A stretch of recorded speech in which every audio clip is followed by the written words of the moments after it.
Hi friends, welcome to Selvaambik YouTube channel. இந்த video நம்ம என்ன பார்க்க போகிறோன்னா early scan or dating scan.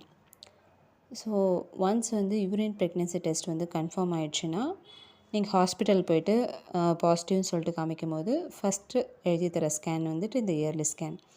மெயினாக 2 ரீசன்ஸ்க்கு வந்து இந்த ஸ்கேன் பண்ண சொல்கிறாங்க. ஃபஸ்ட்டு ரீசன் என்னென்னா இந்த கரு தங்கியிருக்கிறது வந்து கர்ப்பப்பையில் தான் தங்கியிருக்கிறதா அப்படின்னு சொல்லிட்டு பார்ப்பாங்க.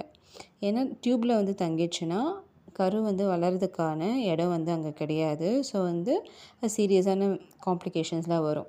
ஸோ அது வந்து எக்டோபிக் ப்ரெக்னென்சி சொல்லுவாங்க. அது வந்து ப்ரெக்னென்சி வந்து கண்டினியூ பண்ண முடியாது.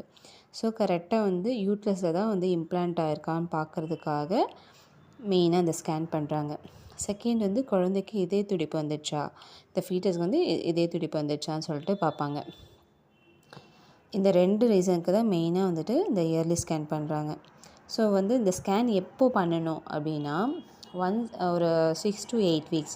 இப்போ வந்து January 20 அது வந்து உங்களை லாஸ்ட் பீரியட்ஸ் அப்படின்னா ஸோ அதுலேருந்து ஒரு 6 வீக்ஸ் to 8 வீக்ஸில் வந்து பார்த்தீங்கன்னா கரெக்டாக இருக்கும்.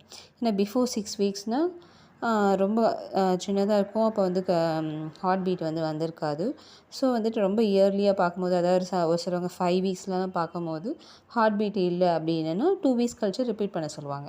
ஸோ வந்து ஒரு 6 to 8 வீக்ஸில் வந்துட்டு பார்க்கும்போதுட்டு ஃபீட்டல் ஹார்ட் ரேட் வந்துச்சான்னு சொல்லிட்டு பார்ப்பாங்க. ஸோ இந்த மெயினாக இந்த 2 ரீசனால தான் இந்த ஸ்கேன் வந்து பண்ண சொல்கிறாங்க.